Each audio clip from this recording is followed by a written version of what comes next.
Hello and welcome to this video in the series about each of the new constituencies. For this video we'll look at one of the new constituencies in the West Midlands. In this short video we'll look at the details of this constituency, the previous results, in particular the 2019 results, current candidates, and make predictions based on how bad of a day it might be to the Conservatives. Please comment below for anything you'd like to see and subscribe to our channel to see new updates that we'll do and discussion videos as the election gets closer. There are lots of changes with boundaries in the next election, so we're going to give a quick overview of how the boundaries are changing and how it's going to affect each seat. Only 65 seats, or 10% of the seats, are staying the same, so here we're going to compare how the new seat compares to the main one that is replacing. There are some huge changes, such as the city of Chester, which now has 2 seats, but some seats are being completely dissolved, with populations moved to neighbouring seats. So why are the boundaries changing? Every so often there are boundary changes to represent the current population movements. Some of them are based on land without any population, and some of them are just because of population, for example new housing estates.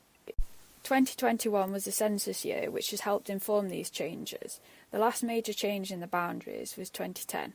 Now let's look at some of the details about the constituency. There are 8 regions in England, with Scotland, Wales and Northern Ireland on a country basis. There are 32 seats in Wales, 57 in Scotland, 18 in Northern Ireland and an average of 60 in each of the English regions. The population can vary hugely. The highest is nearly 152,000, which is in Birmingham Ladywood, while the lowest is less than 27,000, which is in the Western Isles of Scotland, which also has the lowest electorate at 21,000. The average population is 103,000 and the average electorate is 73,000. The largest area is the most northerly mainland seat, which is Caithness, which is nearly 12,000 kilometres squared, or approximately 100 times the size of Manchester. The average is 380, while the smallest is only 6.8. The average percentage of the 16 to 49-year-olds is 41%, with the highest in Leeds Central and the lowest in North Norfolk, which also has the highest 65+. The average 65+ is 38%, with the minimum at 15%, which is in the area around Canary Wharf.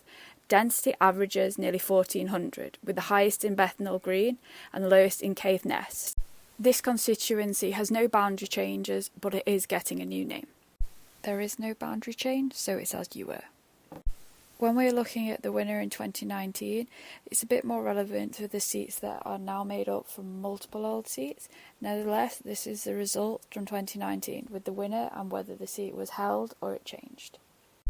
Here are the winning party and those that came second, and also the majority. The size of the majority is key when considering how this seat might change. Maybe not so much when there's a big Labour majority or Lib Dems, but for pretty much any Conservative seat that's possibly not considered safe, bar a very extreme few. The same to the SNP. Some of these are really up for grabs, particularly for Labour and the Lib Dems.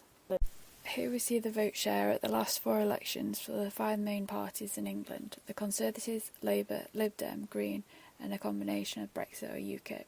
The Brexit UKIP vote was distorted in some constituencies in 2019 because if they were held by the Conservatives in 2017, they didn't stand against them.